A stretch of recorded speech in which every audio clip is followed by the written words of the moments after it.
પરમપિતા પરમાત્માનું નિજ નામ ઓમ. ઊંડો શ્વાસ લઈ 3 વાર ઓમકાર ધ્વનિ કરીએ. ઓ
ઓમ વિશ્વાનિ દેવ સવિતર્દુરિતાનિ પરાશુવ યત ભદ્રમ તન્ન આસુવ.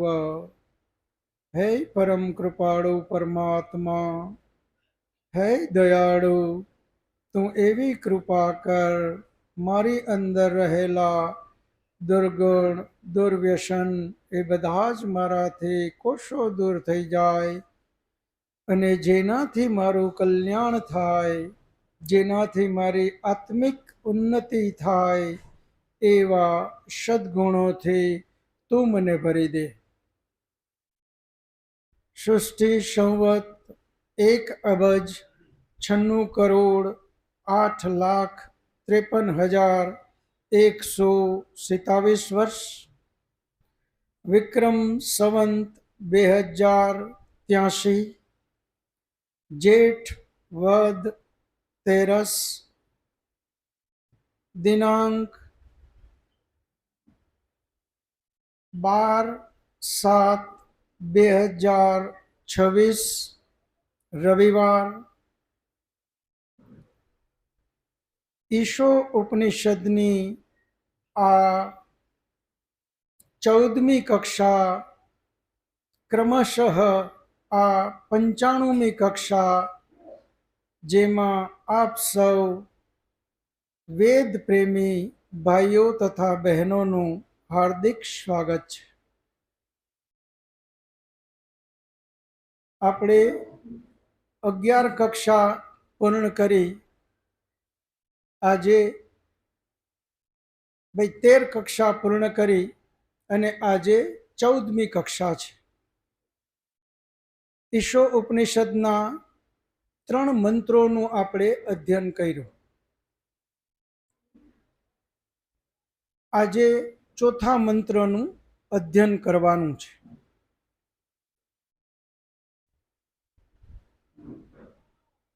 ઈશો ઉપનિષદના મંત્રો મનુષ્ય જીવન માટે એટલા બધા ઉપયોગી છે. આપણા વેદ અને ઉપનિષદના ઋષિ એમ કહે છે કે મનુષ્ય માત્ર ઈશાવાસ્ય ઉપનિષદનું અધ્યયન કરે તો પણ આધ્યાત્મિક શિખર ઉપર ખૂબ સહેલાઈથી પહોંચી શકે. એમાં એની મહત્તા કહેતા આગળ ઋષિ એમ કહે છે કે ઈશો ઉપનિષદના માત્ર પહેલા 3 મંત્રો એનું પણ જો ખૂબ ગહનતાથી અધ્યયન કરી અને જીવનના આચરણમાં ઉતારે તો પણ મનુષ્ય જીવન પર્યાપ્ત ઊંચાઈ ઉપર પહોંચી શકે. આપણે 3 મંત્રનું અધ્યયન કર્યું. એ જ ક્રમમાં ચોથો મંત્ર હવે આવે છે.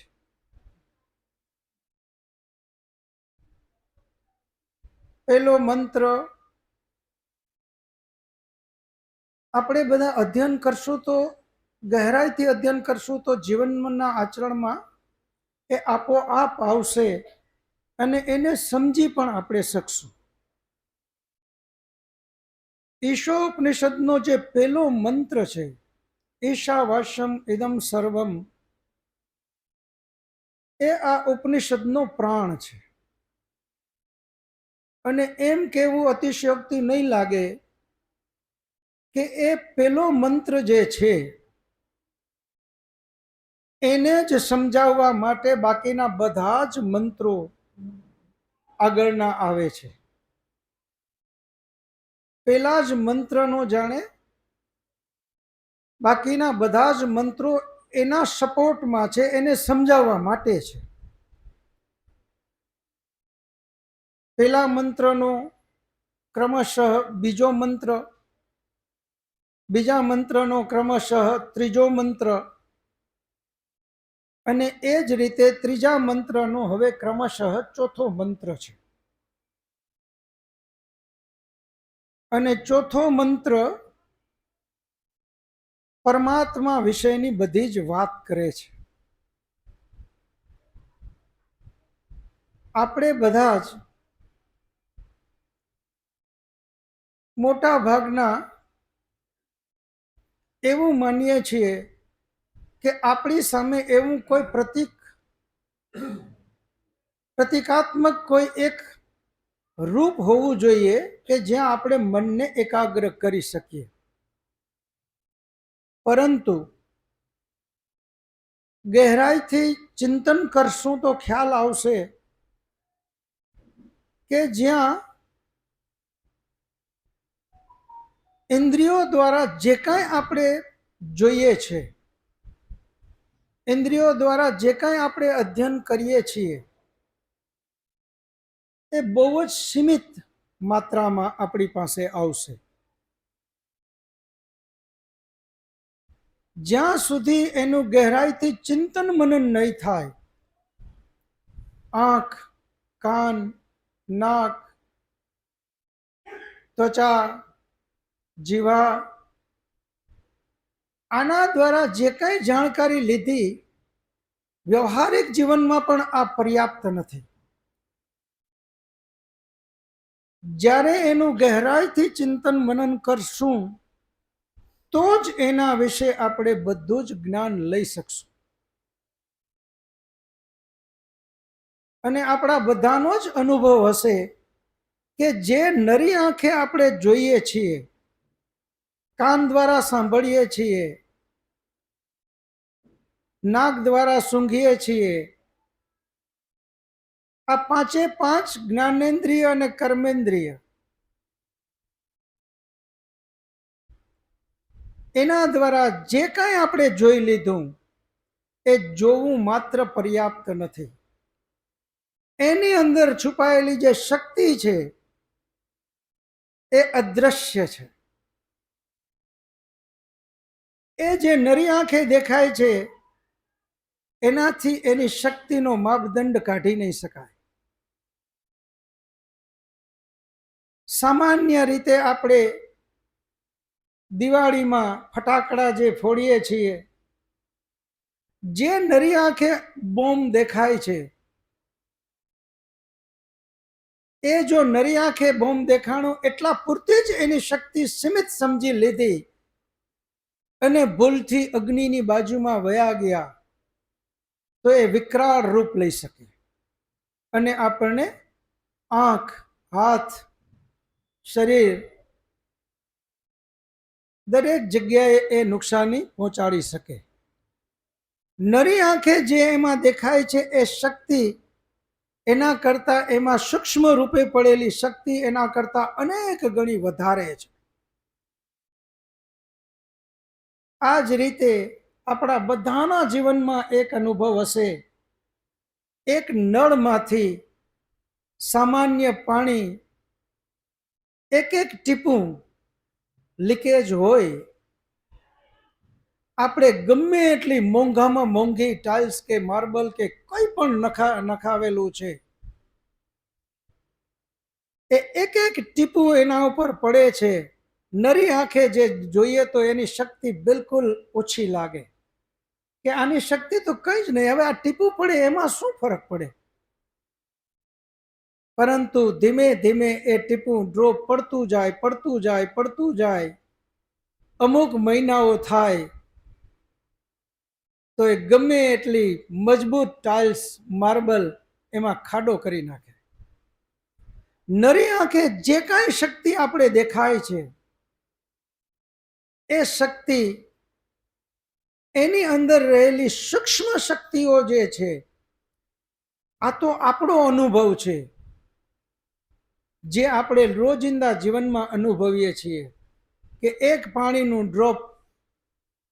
પરંતુ આજના સાયન્ટિસ્ટો એમની પાસેથી અગર એ પાણીના ડ્રોપની શક્તિ જોઈએ તો એ એમ કહે છે કે આ બ્રહ્માંડને ખતમ કરી ન શકે એટલી શક્તિ એક ડ્રોપમાં પડેલી છે. એ આજના સાયન્ટિસ્ટોનું તારણ છે.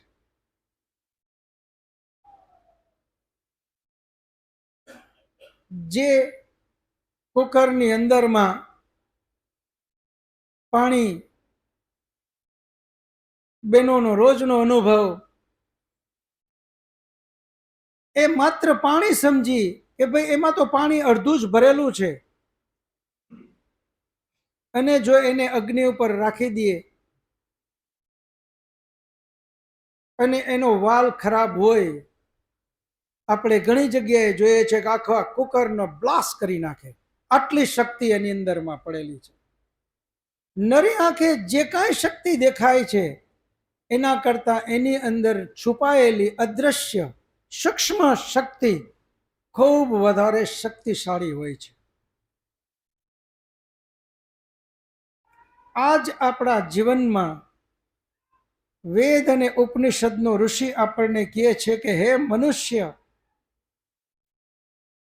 તું જે શરીર પૂરતો અગર અટકી જાયસ તો આત્માની શક્તિ સુધી નહીં પહોંચી શકે, અને આત્માએ જો અટકી ગયો તો પરમાત્મા સુધી નહીં પહોંચી શકે. અને પરમાત્મામાં જો તું વિચારે છે કે કંઈ ને કંઈ તારે એક એવી વસ્તુ જોઈએ કે જ્યાં ધ્યાનને કેન્દ્રિત કરીને એમાં તું પરમાત્માને માની લઈશ, તો એ તો માત્ર છબી અથવા મૂર્તિ હશે. જે નરી આંખે દેખાય છે એ શક્તિ તો સીમિત હશે. એને બદલે જે એની અંદર પડેલું તત્વ છે, જેને આપણે પરમપિતા પરમાત્મા કહીએ છીએ, એનું જ્યારે ધ્યાન કરવું છે તો આપણે લોકો આપણા જીવનમાં પણ આમ જ કરીએ છીએ. જ્યાં કોઈ મૂર્તિની સામે ગયા, મૂર્તિની સામે આંખ ખુલી તો કેટલી વખત, અમુક ક્ષણ, જો એમાં ગહેરાઈથી અંદર જવું છે, પરમાત્માને ખરેખર જાણવો છે, તો આંખ ખુલ્લી છે એ આપોઆપ બંધ થઈ જશે. કાન ખુલ્લા છે, આપોઆપ બંધ થઈ જશે. મન જ્યાં ત્યાં ભટકે છે, આપોઆપ સ્થિર કરવાની ઈચ્છા થશે. એ બધું કર્યા પછી જ હવે સૂક્ષ્મની યાત્રા શરૂ થશે. સૂક્ષ્મની યાત્રા કર્યા વગર એની શક્તિથી આપણે પરિચિત થઈ જ નહીં શકીએ. એ જ વાત ઉપનિષદનો ઋષિ આપણને આ ચોથા મંત્રમાં કહે છે. ચોથો મંત્ર ઈશાવાસ્ય ઉપનિષદ ગુજરાતીમાં, એનું પાના નંબર 42, મંત્ર સંખ્યા 4. ઓમ અનેજત એકમ મનુષો જવ્યઃ નૈન દેવા આપનુવન પૂર્વમર્ષત તદ્ધાવતો નાન્યતેતિ તિષ્ઠત તસ્મિન્નપો માતરિશ્વા દધાતિ. આ શ્રુતિમાં પરમાત્મા વિશે 4 વાતો કહેવામાં આવી છે. 1, તે મનથી પણ વધુ તેજ ગતિનો છે. 2, ઇન્દ્રિયો જ્યાં તેને શોધી શકતી નથી ત્યાં તે પહેલેથી જ હાજર હોય છે. 3. તે સ્થિર રહીને પણ દોડનારા બધાને પાછળ છોડી દે છે. 4. વાયુની જેમ ભાર ધરાવતો ન હોવા છતાં તે આકાશના જળમાં ભારને ધારણ કરે છે. આવો આ ચારેય મુદ્દાઓને અલગ અલગ સમજીએ. 1. અનેજત એકમ મનસો જવીય. પ્રથમ વાક્ય કહે છે કે મન બહુ ક્રિયાશીલ છે. તેની ક્રિયાશીલતા માટે શ્રુતિ કહે છે કે મનુષ્ય 100 વર્ષ સુધી સક્રિય રહેવું જોઈએ, પરંતુ મનની સરખામણીમાં પરમાત્મા એટલો ક્રિયાશીલ છે કે તે અક્રિયાશીલ જેવો લાગે છે. જેટલો વધુ ક્રિયાશીલ હોય તે તેટલો વધુ અક્રિયાશીલ લાગે. જેમ વિમાન અત્યંત ઝડપે જતું હોય છે ત્યારે એ જાણે સ્થિર હોય એવું લાગે. પરંતુ આનો અર્થ એ નથી કે દરેક સ્થિર વસ્તુ એટલી બધી ગતિ કરી રહી હોય છે કે તે ગતિશીલ હોય એવું લાગતું નથી. કેટલીક વસ્તુઓ ખરેખર સ્થિર હોય છે અને કેટલીક એટલી તીવ્ર ગતિમાં હોય છે કે તેની ગતિ અગતિ અને તેનો વેગ અવેગ પ્રતીત થાય છે. મન સંસારમાં દોડતું રહે છે. તે ક્યાં ક્યાં જતું નથી. તેની દોડ ક્યારેય પૂરી થતી નથી. તે જ્યાં પહોંચે છે ત્યાંથી આગળ શું છે તે વિચારવા લાગે છે. તેથી ક્ષિતિજનો કોઈ અંત દેખાતો નથી અને તે હંમેશા આગળ જ દેખાય છે. તેને મનની દોડનો પણ કોઈ અંત નથી. આજે આ જોઈએ, મળ્યું પછી તે નકામું લાગે છે. પછી બીજી વસ્તુ જોઈએ. જે મળે છે તે થોડા સમયમાં રમકડા જેવું લાગે. પછી તેના કારણ વધુ કિંમતી વસ્તુ જોઈએ. આમ મન સતત દોડતું રહે છે. મન દોડીને જ્યાં પણ પહોંચે છે ત્યાં પ્રભુ દોડ્યા વગર જ આપણા મનથી આગળ હાજર જ હોય છે. અનેજત એકમ મનસો જવીય. એટલે કે તે પોતે સ્થિર રહીને પણ મનથી વધુ ઝડપી છે. મન જે દોડે છે તે કંઈક મેળવવા માટે દોડે છે, પરંતુ સંસારમાં જે કંઈ મળે છે તેનાથી મનને સાચી તૃપ્તિ મળતી નથી. કારણ કે તૃપ્તિનો મૂળ સ્ત્રોત તો પ્રભુ છે અને તે મનને મળેલી દરેક વસ્તુથી આગળ છે. આપણું મન મૃગ તૃષ્ણાની જેમ સંસારના વિષયોની પાછળ સતત દોડતું રહે છે, પરંતુ સર્વવ્યાપક પ્રભુ ભાગ્યા વિના, ગતિમાં આવ્યા વિના જ આપણા મનના ગંતવ્ય સાથે પહેલેથી જ હાજર હોય છે. મનને જે મળે છે તેના કરતાં તેને આગળ જે દેખાય છે તે વધુ આકર્ષક લાગે છે. આમ તે સતત એક વિષયમાંથી બીજા વિષયમાં દોડતું રહે છે. પરંતુ હકીકતમાં આ બધું આકર્ષણ તો ભગવાનનું જ છે. દરેક વસ્તુમાં તેની ઝલક છે અને તે ઝલક મનને દોડાવતી રહે છે. પરંતુ આ દોડ તો છાયાને પકડવા જેવી છે. જેની આ છાયા છે તે ભગવાનને ન મળે ત્યાં સુધી મન માત્ર છાયાની પાછળ જ દોડતું રહે છે. 2. નૈન દેવા આપનું વન પૂર્વમર્શત. બીજો મુદ્દો એ છે કે જ્યારે મન પણ પરમાત્માને પકડી શકતું નથી ત્યારે ઇન્દ્રિયો તો તેને કેવી રીતે પકડશે? નહીં પકડી શકે. નૈન દેવા આપનું વન. ઇન્દ્રિયો જ્યાં પહોંચે છે ત્યાં પણ તે પહેલેથી જ હાજર હોય છે. પૂર્વમર્શત એટલે ઇન્દ્રિયો તેને પ્રાપ્ત કરી શકતી નથી. મેળવવાનું તો તેને કહેવાય જે પહેલાં મળેલું ન હોય, પરંતુ પરમાત્મા તો આપણાથી પહેલેથી જ નજીક છે. એટલે ઉપનિષદ કહે છે કે તેને મેળવવા માટે દોડવાની જરૂર નથી. બહાર શોધવાથી તે મળતો નથી. બહારની શોધ છોડીને અંદર શાંત થવાથી તે અનુભવાય છે. 3. તદ્ધાવતો નાન્યતેતિ તિષ્ઠત. ત્રીજો મુદ્દો એ છે કે તે પરમાત્મા સ્થિર રહીને પણ દોડનારા બધાની આગળ છે. જે સર્વત્ર છે તે તો સ્થિર જ છે. દોડનારા તેની અંદર દોડે છે, તેની બહાર જઈ શકતા નથી. દોડનારા જ્યાં પણ પહોંચે છે તે પહેલેથી જ ત્યાં હાજર હોય છે. એટલે દોડવાથી તેને મેળવવું શક્ય નથી. તે તો સર્વવ્યાપક હોવાથી દરેક જગ્યાએ છે. તેની સાથે કોણ દોડ લગાવશે? દોડ તો ક્યાંક પહોંચવા માટે હોય છે, પરંતુ તે તો સર્વત્ર હાજર છે. તેથી શ્રુતિ કહે છે તદ્ધાવતો નાન્યતેતિ તિષ્ઠત. એટલે કે તે સ્થિર રહીને પણ દોડનારા બધાની આગળ નીકળી જાય છે.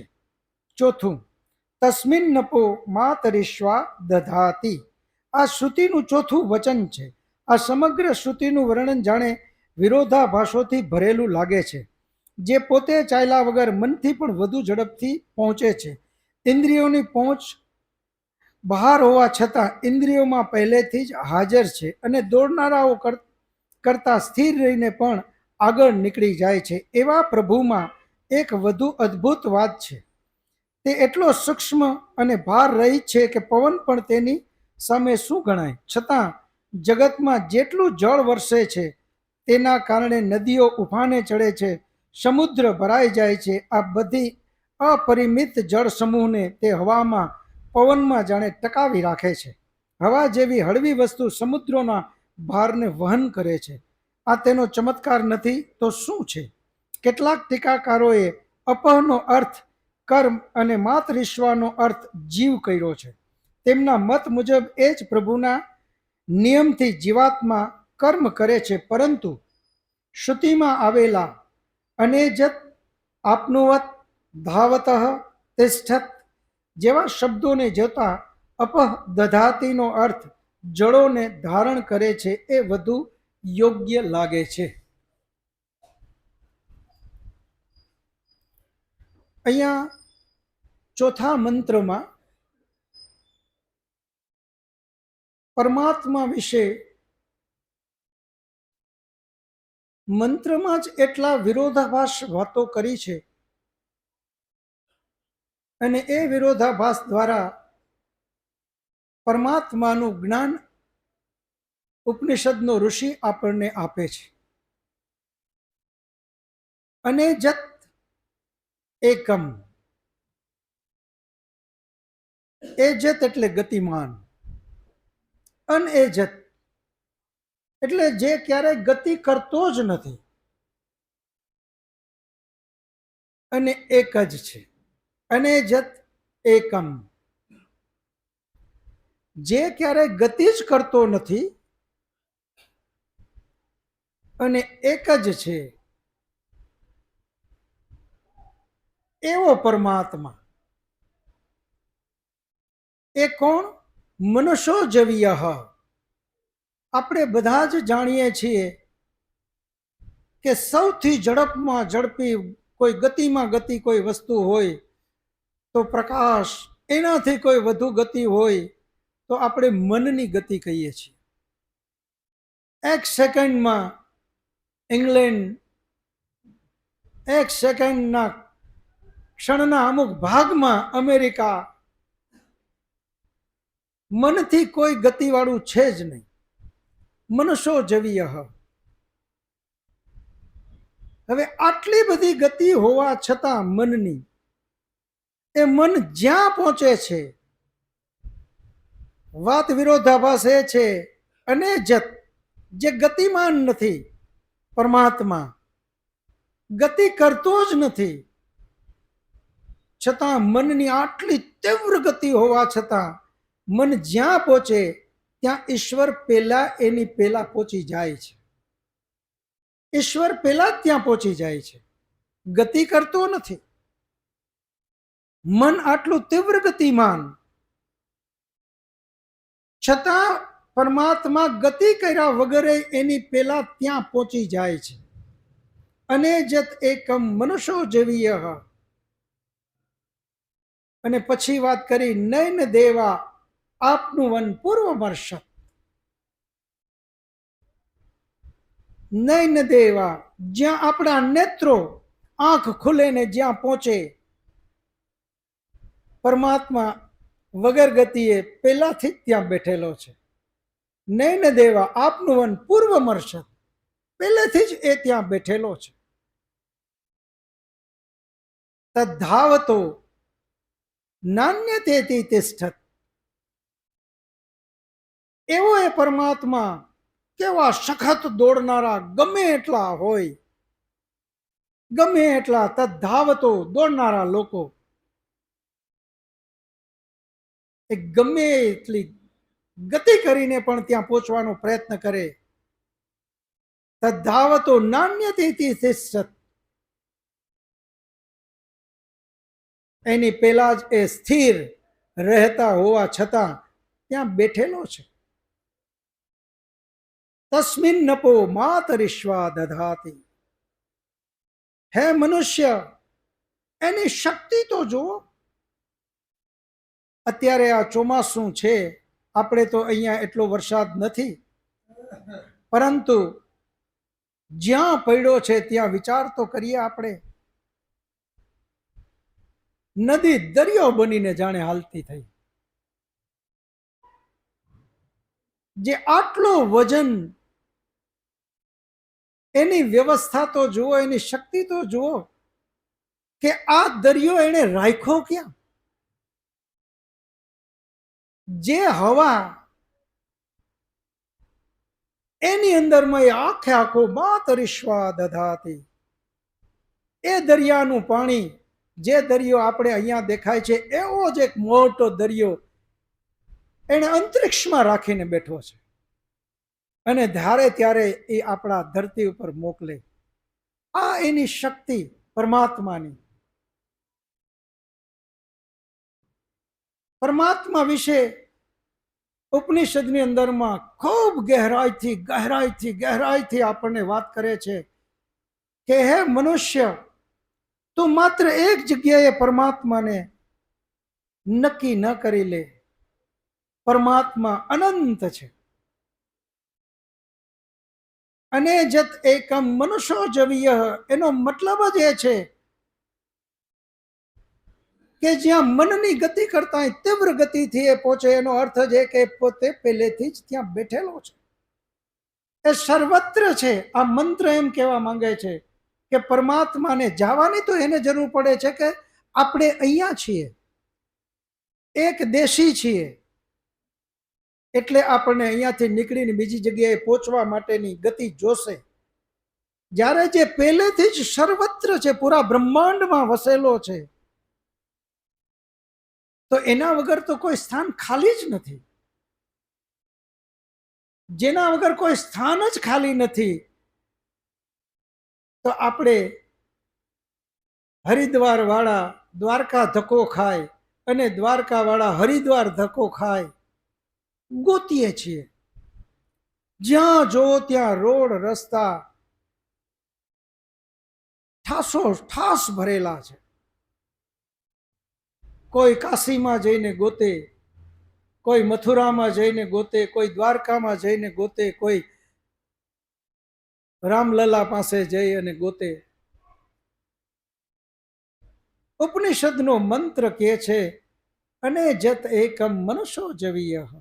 અને ત્યાં જઈને તમે જે જોવાના છો,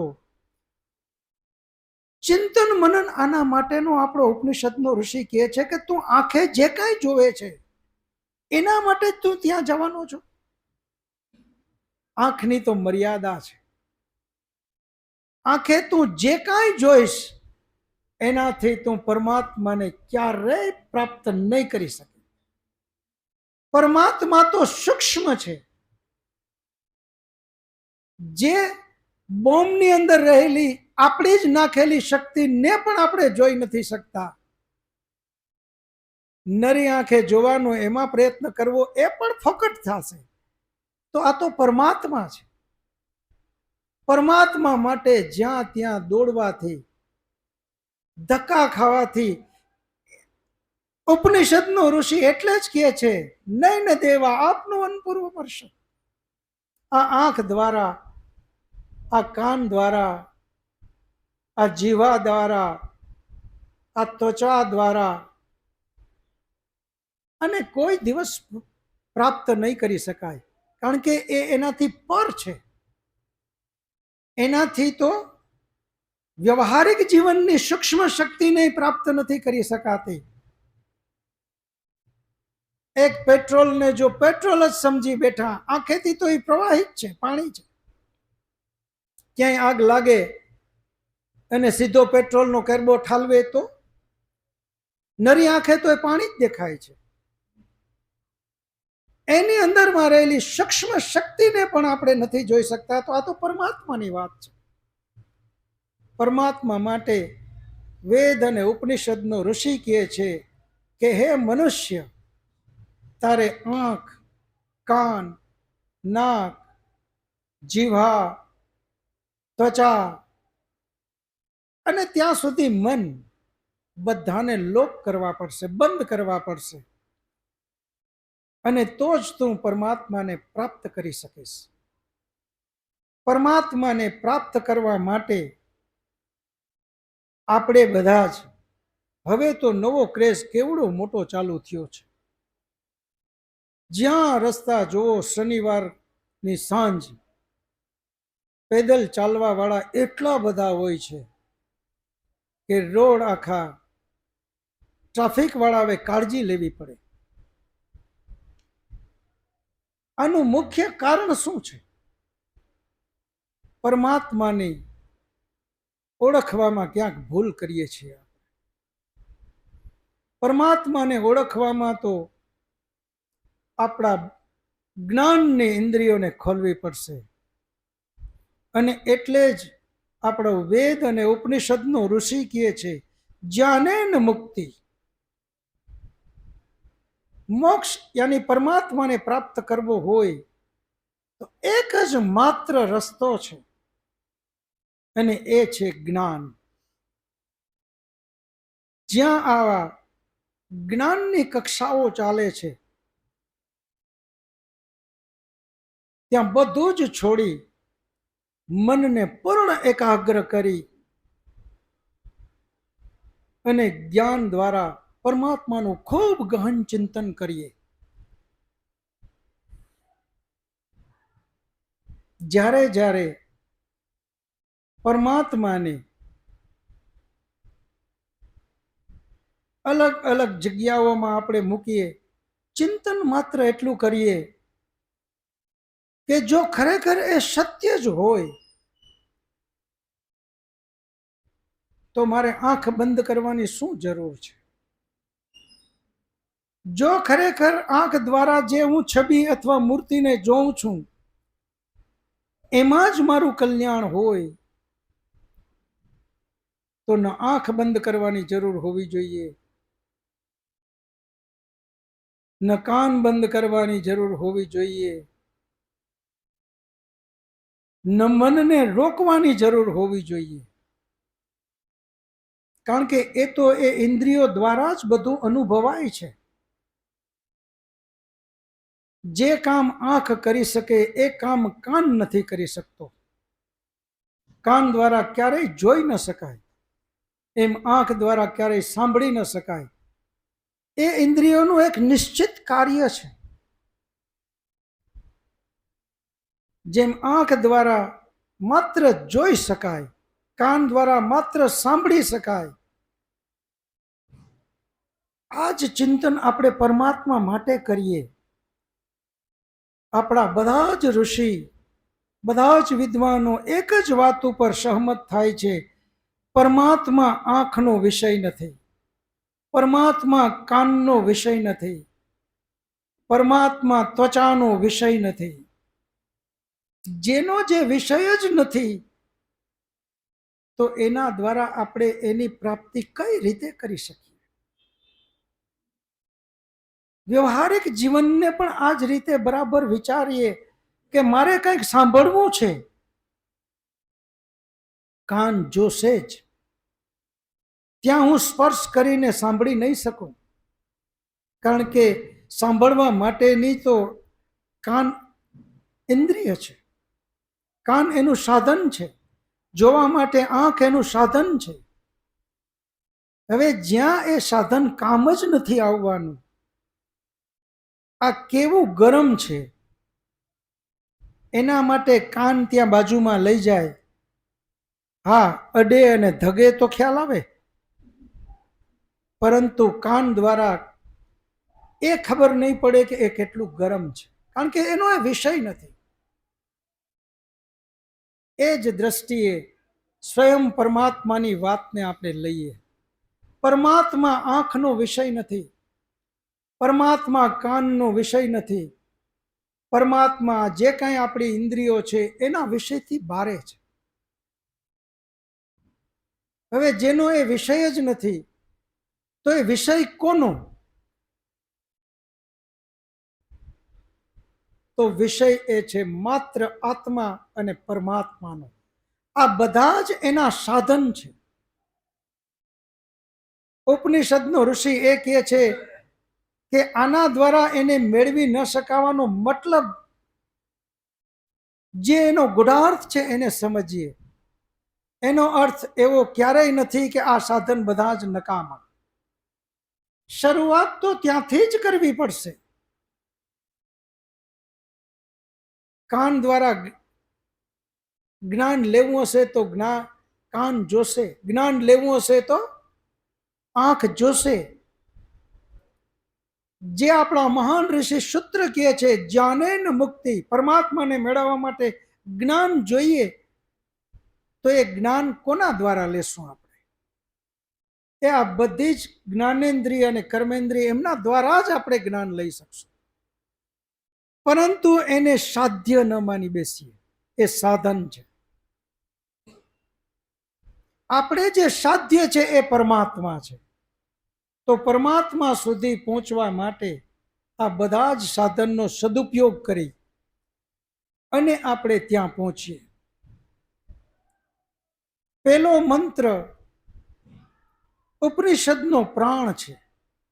હવે પછીના બધા જ મંત્રો તમે જુઓ, આપણા ઋષિ મુનિ અને સ્વયં પરમાત્મા આપણને આ એક એક મંત્રો આપે છે. જો એક જ મંત્રમાં આપણે લોકો સમજી ગયા હોત તો આટલા બધા મંત્રો આપવાની જરૂર નહોતી. પરંતુ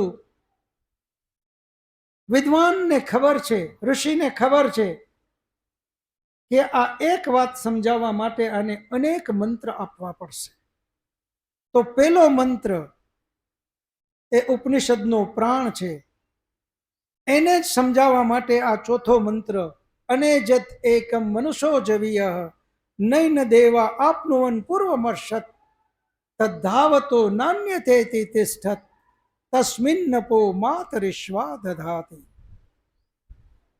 હે મનુષ્ય, અનેજત એકમ મનુષ્યો જવીય, એ તો મનથી પણ તેજ ગતિનો. એનો મતલબ જ એ કે એ એક જ છે અને પૂરા બ્રહ્માંડમાં વસેલો છે.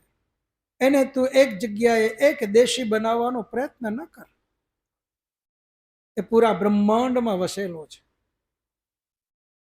અને પૂરા બ્રહ્માંડમાં વસેલો હોવાથી હે મનુષ્ય, તારા એક એક ક્ષણ ક્ષણના કર્મને એ બરાબર જાણે છે. તારા બધા જ કર્મનો હિસાબ કિતાબ એ બરાબર રાખે છે. જો એક દેશી હોત તો એકે એક આત્માઓનું એક એક ક્ષણના કર્મને એ ક્યારેય હિસાબ કિતાબ રાખી જ ન શકે. એ સર્વત્ર છે. અનેજત એકમ મનુષો જવીય, મનની ગતિ કરતા પણ અતિ તીવ્ર ગતિ વાળો. એનો અર્થ જ એ છે સ્થિર હોવા છતાં, કારણ કે એ ત્યાં બધે એક સમાન વસેલો છે. ઈશાવાસ્યમ ઇદમ સર્વમ, એને જ બીજા શબ્દોમાં અહીંયા અનેજત એકમ મનુષો જવીય. હે મનુષ્ય, પરમાત્મા દરેક જગ્યાએ વસેલો છે. તારા દરેક કર્મનો હિસાબ કિતાબ રાખે છે. નૈન દેવા આપનુવન પૂર્વમર્ષત તદ્ધાવતો નાન્યતેતિ તિષ્ઠત. અને શક્તિ કેટલી! આવડો મોટો દરિયો અંતરિક્ષમાં એમ કોઈ આધાર વગર એ પાણીને ત્યાં રોકીને બેઠો છે. આ એની શક્તિ, આ એની વ્યવસ્થા. એ પરમાત્માને હે મનુષ્ય તું બરાબર જાણ. આ મંત્રનું કહેવાનું છે. ચોથો મંત્ર. હવે દિવેશભાઈ અને મુકેશ પ્રશ્ન માટે રેડી રહીએ. તો આપણે બધા પરમાત્માનું ચિંતન મનન કરી અને જે જગ્યાએ ઉપનિષદનો ઋષિ આપણને પહોંચાડવા માગે છે ત્યાં આપણે પહોંચવાનું છે. જેમ વાત કરીએ એમ આ મંત્રનો નિચોડ આ જ છે કે જે નરી આંખે દેખાય છે એમાં જેટલી તને શક્તિ જે દેખાય છે એના કરતા એની અંદર સૂક્ષ્મ રૂપે પડેલી શક્તિ ખૂબ વિશાળ છે. એને જાણ. પરમાત્મામાં પણ આ જ વસ્તુને આપણે સતત ચિંતન કરીએ. હવે કોઈનો પ્રશ્ન હોય તો હાથ ઊંચો કરો. નમસ્તે, ભરતભાઈ ગોરેચા. જ્યારથી મેં ઈશાવાસ્ય ઉપનિષદ અથવા તો ઉપનિષદ ચાલુ કર્યા છે અને આજે ચોથા શ્લોક સુધી પહોંચ્યા, પરિસ્થિતિ એવી થઈ છે હવે તો આ ત્રેતવાદ ઉપર પણ વિચાર આવે છે કે આ બધું જ માત્ર અને માત્ર પરમાત્મા હોય. તો આપણે પરમાત્મા આપણામાં છે તો આપણે પરમાત્મામય થવાની જરૂરિયાત કેવી રીતના અને ત્યાં સુધી પહોંચવાની જરૂરિયાત શું કામ? પ્રશ્ન જ્ઞાને ને મુક્તિ આપણે કીધું. આ સ્થિતિની અંદર એકવાર એવો વિચાર આવે છે કે આપણે આગળ જે અહીંયા ચર્ચામાં જ્ઞાન થયું કે ત્રેતવાદ છે, આપણે અલગ છીએ, એનાથી અલગ છે, પણ ઈશાવાસ્યમાં તો એટલું બધું વિશાળ કણની અંદર એ સમાયેલો છે તો માત્ર એ જ છે. આમાં જરાક સમજણ નથી પડતી, જરાક વધારે માર્ગદર્શન દેવું પડે. નેગેટિવિટી આવી છે મનમાં કે ભગવાન જ છું. ભરતભાઈનો પ્રશ્ન ખૂબ ગહન છે અને આ પ્રશ્ન થાય એ સ્વાભાવિક છે. જે લોકો ચિંતન કરનારા છે, જે લોકો ઈશ્વર માટે ખૂબ ગહેરાઈથી વિચારે છે, આત્મા માટે ખૂબ ગહેરાઈથી વિચારે છે અને પ્રકૃતિ માટે ખૂબ ગહેરાઈથી વિચારે છે, એને આ પ્રશ્ન સ્વાભાવિક જ થાય. અને આ પ્રશ્ન ખરેખર સ્વાભાવિક જ થાય એમ શું કામે કહી શકીએ? એ પ્રમાણ જ છે કે પરમાત્માએ પેલો મંત્ર ઈશાવાસ્યમ ઇદમ સર્વમ, કણ કણમાં હું વસેલો છું. યત ક્વિંચિત જગત્યામ જગત, આ જે કાંઈ જગતમાં દેખાય છે એ બધામાં. અને પછી પાછું હજી બાકી રહેતું તો આગળ કીધું તેન ત્યક્તેન ભૂંજી થા, આમાં તારું કંઈ જ નથી, તારે ત્યાગપૂર્વક જ ભોગવવાનું છે. માં ગૃધકસ્વિધનમ, અને કોઈની પણ ગીર્ધા તારે કરવાની નથી. આવું જ્યારે વાત આવે ત્યારે આ પ્રશ્ન સ્વાભાવિક થાય. એ પરમાત્માને પણ ખબર હતી, એટલે જ એમણે બીજો મંત્ર આપ્યો કે આનાથી હજી તારે ગહેરાઈમાં જવાનું છે, વિચારવાનું છે. અહીંયા તું એટલું જ ખાલી માની બેસીશ કે આ તો માત્ર પરમાત્માનું જ, તો બને આળસ પ્રમાદી બની અને અકર્મણીયતા આપણા જીવનમાં આવે. એટલે જ બીજો મંત્ર આપવો પડ્યો, કુર્વન નેવે કર્માણી જીજી વિશે શતમ સમાહ. હે મનુષ્ય, અકર્મણીય બનીને તારે બેસવાનું નથી. આ પણ પરમાત્માની જ આજ્ઞા છે. અને કઈ રીતે? તો કે કુર્વન નેવે કર્માણી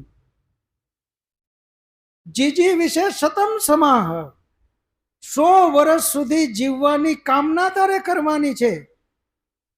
અને એ કામના કઈ રીતે? કુર્વન્ને વે કર્માણી, સખત પરિશ્રમ, હાર્ડ વર્ક કરતા કરતા, નિકમ્મો બનીને નહીં પણ કર્મઠ બનીને, સખત હાર્ડ વર્ક કરતા કરતા 100 વર્ષ જીવવાની કામના કરવાની છે. આ પરમાત્માની જ આજ્ઞા છે. અહીંયા માત્ર એ કહેવાની વાત છે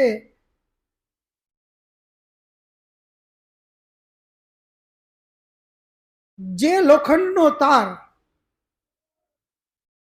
એક જગ્યાએ આપણે એ જ લોખંડના તારથી દોયડા તરીકે ઉપયોગ કરી અને બચી શકીએ છીએ.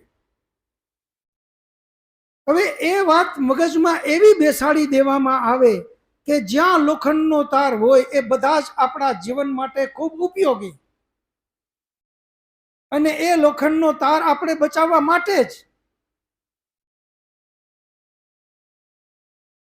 આ છબી મગજમાં એવી બેસાડી દીધી. હવે ઇલેક્ટ્રિકનો લોખંડનો તાર હોય તો એને પણ પકડે, અને પકડે તો થશે શું? જે જીવવા માટે એને પકડ્યો એ જ એના મૃત્યુનું કારણ બની જશે. જ્ઞાને ને મુક્તિનો મતલબ જ આ છે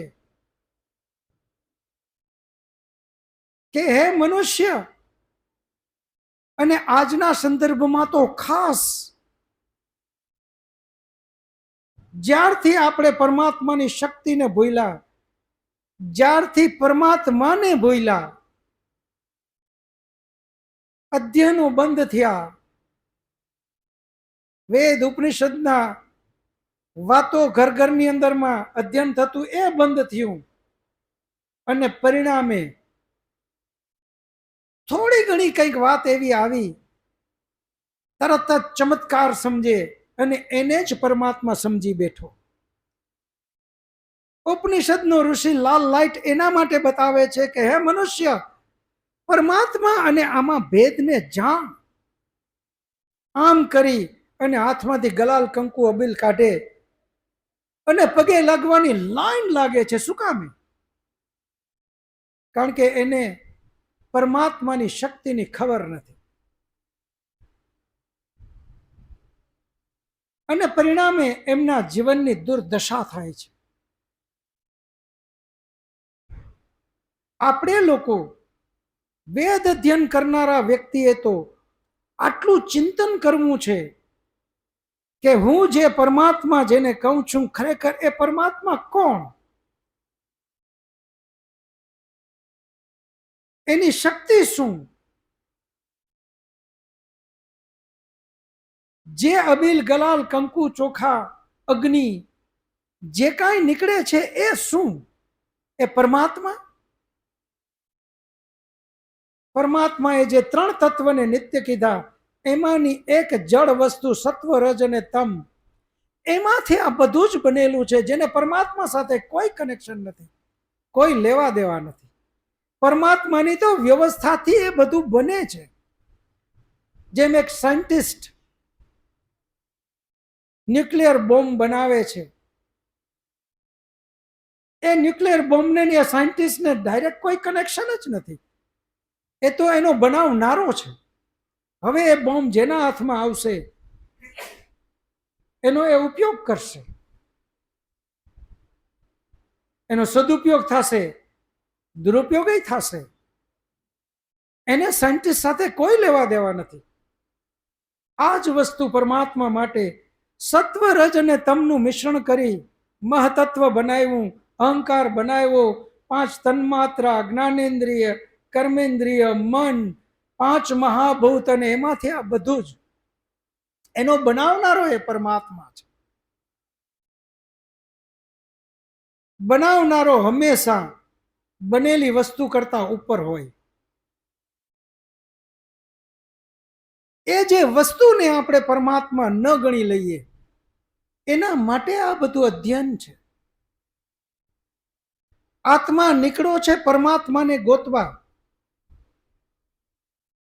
પરંતુ અજ્ઞાનતા વશ એ જ્યાં ત્યાં અટકી ગયો, જ્યાં ત્યાં એમણે યાત્રાને રોકી લીધી. આપણે બધા જ જાણીએ છીએ, કોલંબસ એક દેશને ગોતવા નીકળ્યો, એક દેશ આવ્યો, એને સમજી લીધું કે આ એ દેશ આવી ગયો, કારણ કે એ જ્ઞાન.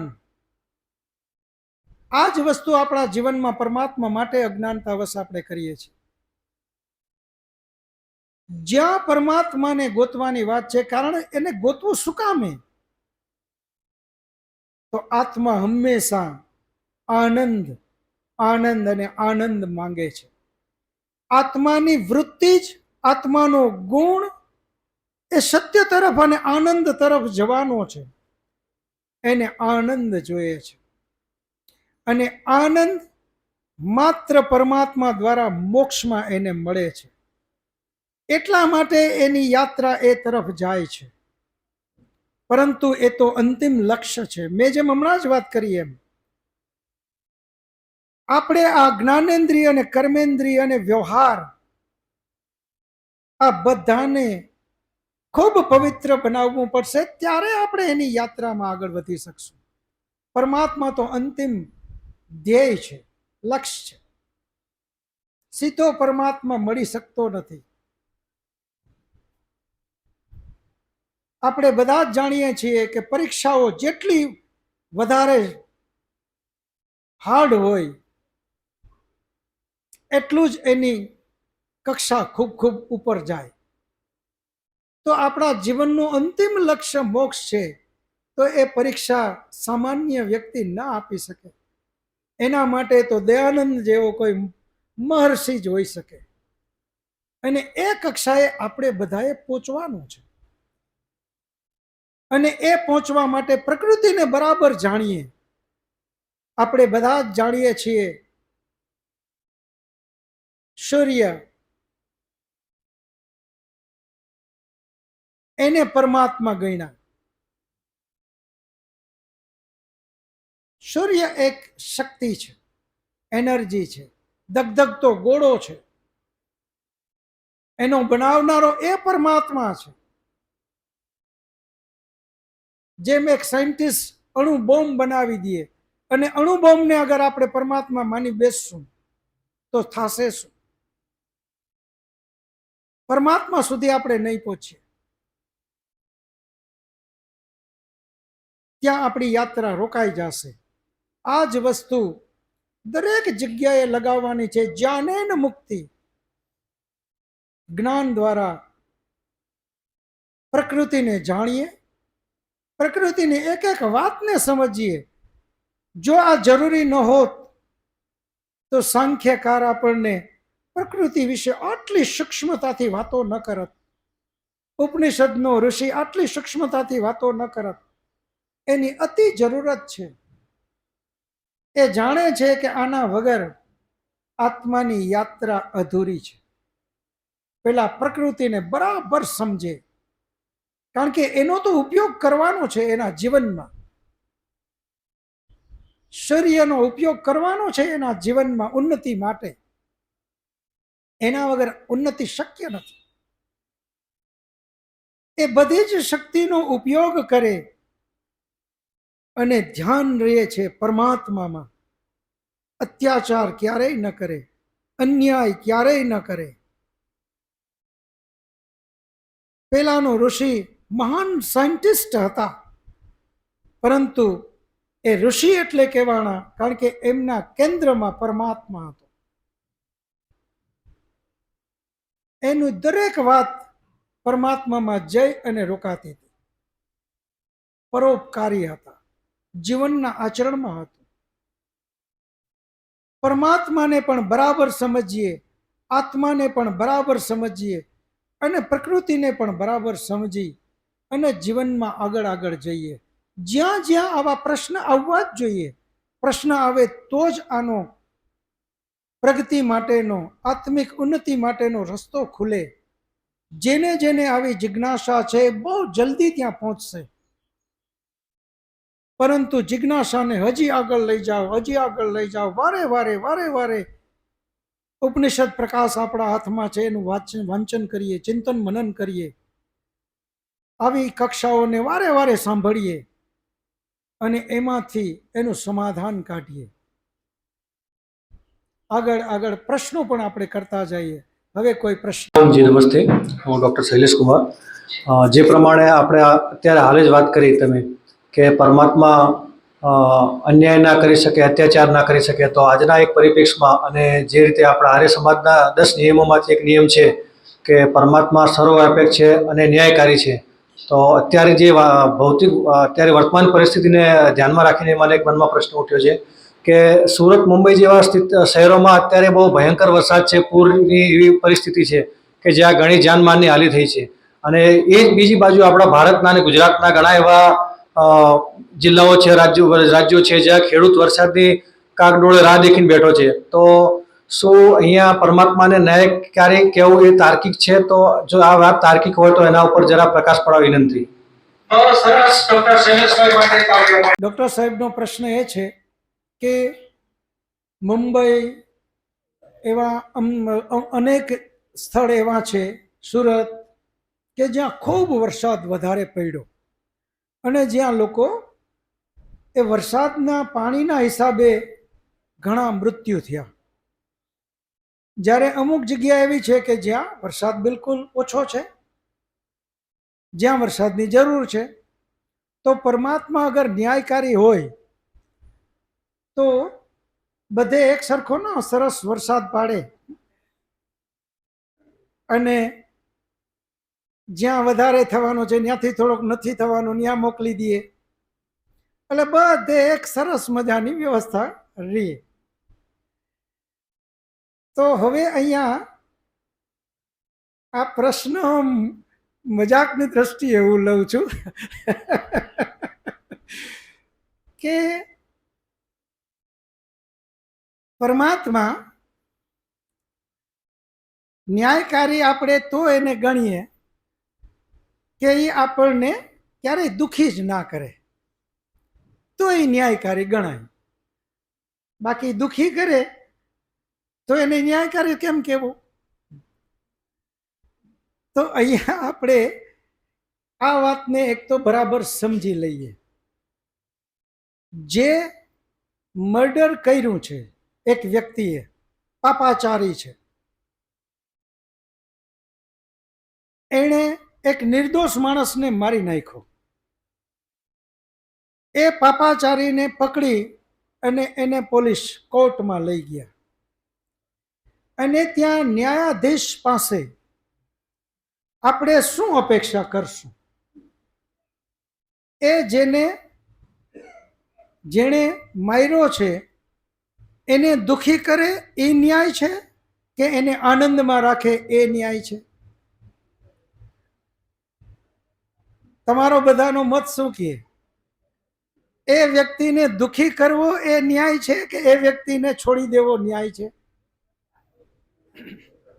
એને સજા કરવી એ ન્યાય છે, બરાબર? તો એનો મતલબ એ થાય કે સુખ અને દુઃખ, આનંદ અથવા દુઃખ એ ન્યાયની પરિભાષા નથી. ન્યાયની પરિભાષા તો જે જગ્યાએ, જે સ્થળે, જેવી પરિસ્થિતિમાં એના ઉપર નિર્ણય લેવામાં આવે એને ન્યાય કહેવાય. એક સૈનિક બોર્ડરમાંથી કોઈ આતંકવાદી ઘુસપેઠ કરે, હવે એમ કહે કે નહીં ભાઈ આ મારવું તો પાપ છે, જા તું તારે, તો એ અન્યાય થશે. તો એ ન્યાય નથી. એ જગ્યાએ ગોળી મારી દે એ જ ન્યાય છે. તો ન્યાય અને અન્યાય સામાન્ય જીવનમાં પણ આનંદ અને સુખ, દુઃખ અને સુખ, એના ઉપર ન્યાય અન્યાયની વાત નથી. એક વ્યક્તિ પાસે સલાહ લેવા ગયો, પેલા વ્યક્તિને ખબર છે કે આ સલાહ હું જે આપું છું, આના વખાણ કરી એને આમ આનંદમાં લઈ આવીને સલાહ દઉં, એ માણસ ખરેખર દુઃખી થવાનો છે. પછી એવી દાનતથી એને સલાહ દીધી. ઓલો માણસ આનંદમાં પાછો રિટર્ન તો થયો, પરંતુ ભવિષ્યમાં એ દુઃખી થવાનો એ કામ કરીને. તો ખરેખર આણે ન્યાય કર્યો નથી. એની જગ્યાએ એક વ્યક્તિ સલાહ લેવા ગયો, એને ભલે ખોટું લાગે, દુઃખ થાય, તો પણ સાચી જ વાત કરી કે આ રહેવા દે, આ ન કર. ત્યાર પૂરતો એ દુઃખી થયો, પરંતુ મોટી હાનિથી એ બચી ગયો. દુઃખી થયો છતાં પણ ન્યાય લઈને આવ્યો.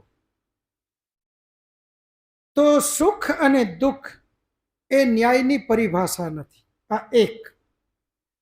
પરમાત્મા ન્યાયકારી છે. આ પ્રશ્ન એટલા માટે આવ્યો છે કે આપણે પરમાત્માને માટે હજુ વધારે ખૂબ ચિંતન કરવાની જરૂર છે. પરમાત્માનો ન્યાય કઈ રીતે હોય? પરમાત્માએ એક વ્યવસ્થા કરી દીધી છે. ફરી પાછો આ જ ઉદાહરણ લઈએ. એક ફટાકડો, ફેક્ટરી વાળાએ એ ફટાકડો ખૂબ સારા પ્રસંગમાં, લગ્ન પ્રસંગે ફોડવા માટે, આનંદ માટે બનાવ્યો છે. પરંતુ એ ફટાકડાનો દુરુપયોગ કોઈ એમાં દિવાસળી લગાડીને કોઈના ઘરની અંદરમાં ફેંકે તો એ નુકસાન કરતા થાય. પરમાત્માએ પણ આ જ વ્યવસ્થા કરી છે. આજે વરસાદ માટે વિચાર તો કરો. એક એક એવા ફ્રૂટ, એકેય ફ્રૂટ એવું નથી કે જેમાં એક બી ન હોય. એક ઝાડવામાં અનેક ફ્રૂટ આવે, અનેક બીજ. એની વ્યવસ્થા પરમાત્માએ કરી કે એ જેવું બીજ જમીનમાં પડ્યું એમાંથી એક નવું ઝાડ ઉત્પન્ન થાય. આ બધી જ વસ્તુને એક એક ઝાડ માટે આ વિચાર કરો, એક એક ફ્રૂટ માટે વિચાર કરો. આ બધી વ્યવસ્થા પરમાત્માની. પરંતુ આજે આપણે ખાલી 50 વર્ષ, યુગો પહેલાની વાત નથી કરવી. ત્યારે તો જંગલોના જંગલો જે હતા એની તો કલ્પના શું કરવી. 50 વર્ષ પહેલાની જ વાત ખાલી કરીએ. મારા ફાધરે, મારા બાપુજી મને વાત કરતા કે બેટા અહીંયા ગામમાં બારવટિયાઓ આવી જતા, એટલે ગામમાં જે પૈસાવાળા લોકો હોય ભાગીને કાયટુમાં વયા જતા. કાયટું એટલે જંગલ. ગામના પાદરમાં જ જંગલ હતા. આ બધી વાત 50-100 વર્ષ પહેલાની છે. આજે આપણે ક્યાંય જંગલ રહેવા દીધા નથી. આજે આપણે પોલ્યુશનમાં કોઈ બાકી નહીં એટલા પોલ્યુશન કર્યા છે. આજે આપણે થાય એટલી મુશ્કેલીઓ પરમાત્માની વ્યવસ્થામાં ઊભી કરી છે, અને પરિણામે આ બધી જ અવ્યવસ્થાઓ થઈ છે. જ્યાં વરસાદ ઓછો થવો જોઈએ ત્યાં અત્યારે ભરપૂર વરસાદ થાય, જ્યાં થવો જોઈએ ત્યાં થતો નથી. આ પરમાત્માના ન્યાયને હિસાબે નહીં, આપણી બધાની મુશ્કેલીના કારણે આ બધું છે. આજે વિચાર તો કરો કે ઈરાન, અમેરિકા, રશિયા, આ બધાનો તમે રોજનો દારૂગોળો કેવડો મોટો ભયાનક, અને એ બધું જ પર્યાવરણને નુકસાન કરતા છે. એ મુશ્કેલીઓ આપણા દ્વારા છે. એમણે તો વ્યવસ્થા કરીને આ બધું જ મૂકી દીધું.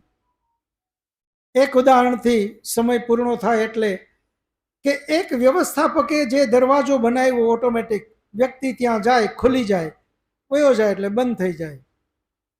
પરંતુ આપણે એમાં પાવરના વોલ્ટેજ, ધરાર રસ્તો બંધ થતો હોય તો વચ્ચે કંઈક મૂકી દેવું, આ બધું કરીને રસ્તાને ઓટોમેટિક જે દરવાજા છે એને બગાડી નાખ્યા. હવે આપણે એમ કહીએ કે વર્ષ દિવસમાં તો દરવાજો બંધ થતો નથી, ખુલતો નથી, કારણ કે આપણે એનો ઉપયોગ એવો કર્યો છે. કંપનીનો દોષ નથી, પરમાત્માનો આમાં ક્યાંય દોષ નથી. પરમાત્મા તો એના ન્યાયથી જ ચાલે છે, અને એની વ્યવસ્થાથી જ આ બધું ચાલે છે. હવે પહેલી વાર કોઈ આવ્યા હોય તો એવા પોતાનો પરિચય આપે. પહેલી વાર આવ્યા હોય હાથ ઊંચો કરો. પહેલી વખત આવ્યા હોય. અને કોઈ પ્રેરણા આવ્યા છે કે શું વેબસાઇટ કરે? મારું નામ સુધીરભાઈ વાછાણી. હું પોતે વેટરનરી ડૉક્ટર છું. પશુ ડૉક્ટર તરીકે મારો અભ્યાસમાં કરેલો છે, અને અત્યારે હું એઝ એ ઇન્વેસ્ટમેન્ટ કન્સલ્ટન્ટ કામ કરું છું. ઘણી વખત મારા બીજા વેટરનરી ડૉક્ટર મિત્રો પણ અહીંયા આવતા જ હોય છે. એમને ઘણી વખત મને કીધેલું કે તમે આવો, પણ સંજોગો વસાત આવી નહોતું શકાયું. લાસ્ટ ટાઈમ જ્યારે પ્રમુખ સ્વામી ઓડિટોરિયમમાં હતો ત્યારે હું હાજર હતો, ત્યારે આપના સાંભળ્યા, અને આજે હું પહેલી વખત અહીંયા ઉપસ્થિત થયો છું, અને મને ખૂબ આનંદ છે કે કંઈક સવિશેષ જ્ઞાન મળે છે. મારું ગામ જામદુધઈ, જામનગર જિલ્લાનું જોડિયા તાલુકાનું જામદુધઈ ગામ છે. મારું નામ દામજીભાઈ પોપટભાઈ પોરિયા છે. અમારા ભાભીશ્રી એટલે કે માતાજી જે રોજડ વાનપ્રસ્થ લઈને ત્યાં રહે છે, એમના થકી મને આ કાર્યમાં પ્રેરિત કરેલ છે. આની પહેલાં મારો થોડો વિચાર આવો હતો. એ વિચારોનું મને અમારા માતાજી જયાબેને આ કાર્યમાં અંતર આગળ કર્યો છે. એ તારીખ આપ સૌનો આભાર માનું. ખૂબ આપનું સ્વાગત છે. આપનો પરિવાર છે તો શાંતિપાઠ કરી પ્રસાદ લઈ બધા છૂટા પડીશું. શાંતિપાઠ. ઓમ ધ્યો શાંતિરંતરિક્ષમ શાંતિ પૃથ્વી શાંતિરાપઃ શાંતિરૌષધયઃ શાંતિ वनस्पतयः शान्तिर्विश्वे देवा शान्तिर्ब्रह्म शान्ति सर्वं शान्तिः शान्तिरेव शान्ति सामा शान्तिरेधि. ॐ शान्तिः शान्तिः शांति. सर्वेभ्यो नमः. सबको सादर नमस्ते जी. બે હાથ જોડી એકબીજાને નમસ્તે કરી લેશું. નમસ્તે નમસ્તે.